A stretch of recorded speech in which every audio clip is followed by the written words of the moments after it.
Hai guys, video ni adalah untuk orang yang terfikir macam mana nak start bisnes, dan saya akan bagi step by step benda yang kita patut buat sebelum kita mulakan sesuatu perniagaan. Step nombor 1 adalah kita kena research dulu perniagaan kita, perniagaan apa yang kita nak buat. Sebab kebanyakannya orang akan mementingkan dekat stage yang lain, yang bagi saya melambatkan proses perniagaan dia. Selalunya orang akan fokus kepada nak buat SSM, nak buka bank account, nak sediakan RM1,000 nak buat bank account tu. Tapi sebenarnya proses SSM buat bank account ni adalah senang je, akan ambil masa dalam 2-3 hari dah selesai.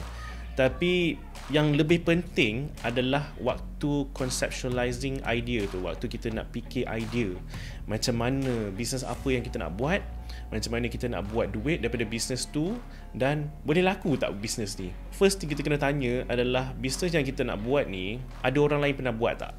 Berjaya tak? Tak kisah kalau orang lain dah buat and then kita nak tiru ataupun buat lebih bagus, tak apa, tak ada masalah.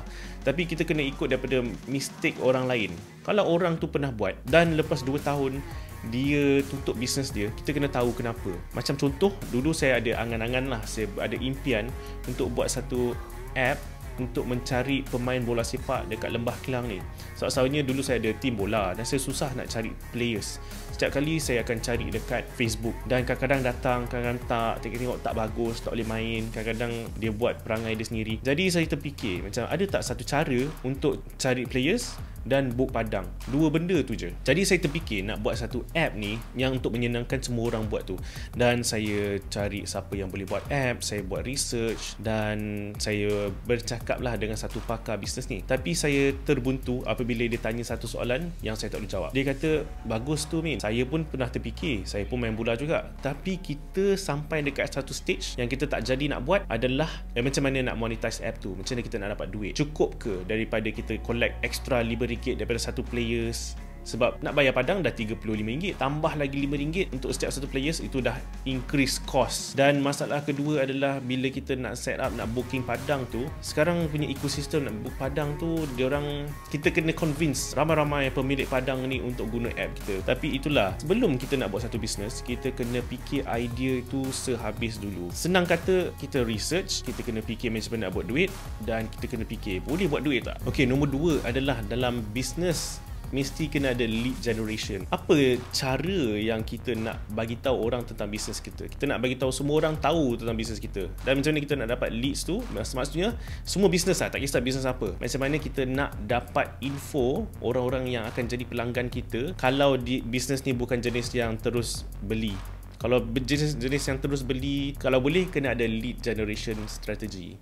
Sebab dalam setiap bisnes, kalau dia nak berjaya dan nak berjaya dengan berpanjangan, kena ada follow up system dan kena ada closingnya system. Dan bila dah closing, kena ada follow up lagi. Jadi kena fikir, bisnes yang kita nak buat ni ada tak lead generation strategy dia? Macam mana?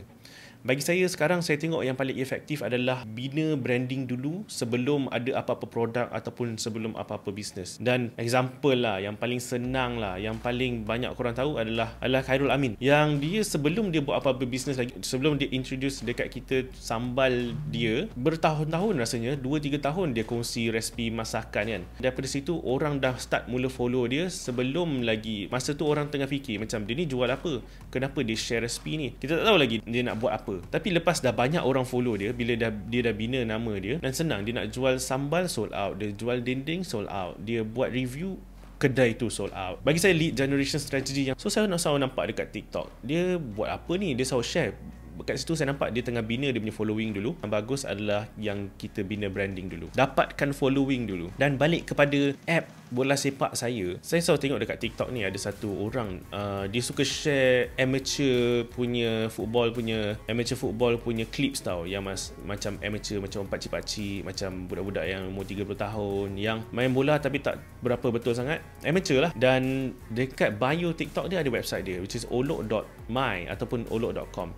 So dekat situ saya nampak dia ada peluang dekat situ dia buat app sendiri ataupun dia adalah buat tim bola sendiri, saya tak ingat. Tapi itu caranya dia dapatkan following dulu kat TikTok dia, dan bila dia dah nak buat app ke, nak jual baju ke, nak buat tim bola ke, senang. Dan contoh ketiga adalah Azri Walter lah. Dia suka buat live dia suka buat video. Sama juga kat TikTok. Sebelum ni kita tak tahu dia bisnes apa.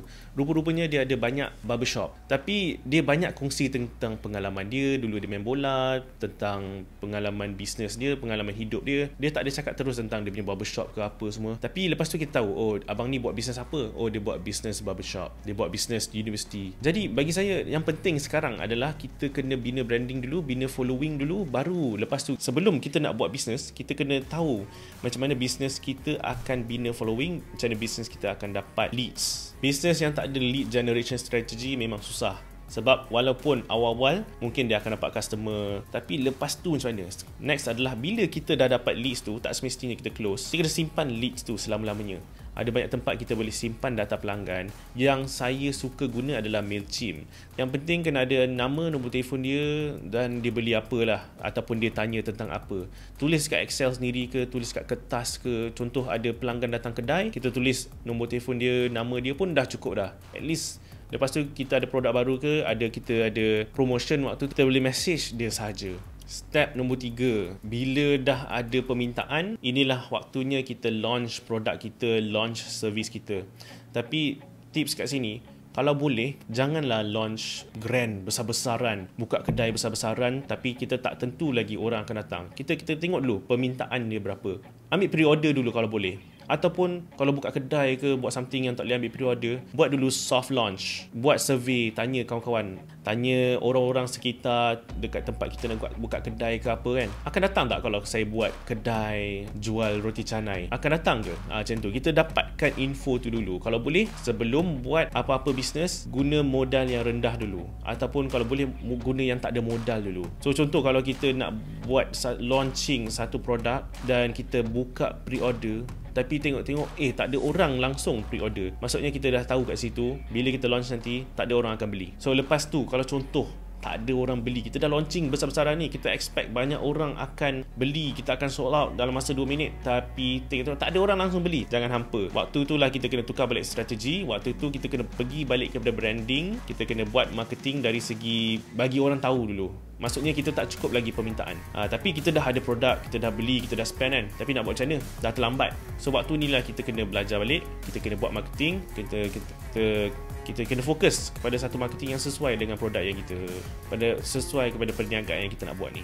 So pergi balik ke situ. Dan last kali adalah jangan takut nak tutup bisnes. Kalau bisnes tu asyik merugikan je, asyik tak laku je, tak ada orang pergi je, kita stres je. Ataupun contoh kalau bisnes ni kita untung besar, tapi kita tak ada life, kita tak happy, jangan takut nak tutup bisnes ataupun nak jual bisnes tu kepada orang lain. Sebab kebanyakannya bisnes pertama, kedua, ketiga, keempat tak semestinya akan berjaya, kebanyakannya akan tak berjaya. Jadi kalau boleh cut our losses awal, boleh je tukar kepada bisnes lain. Tapi kalau tak confident, macam cakap tadi, start bisnes dengan modal yang rendah.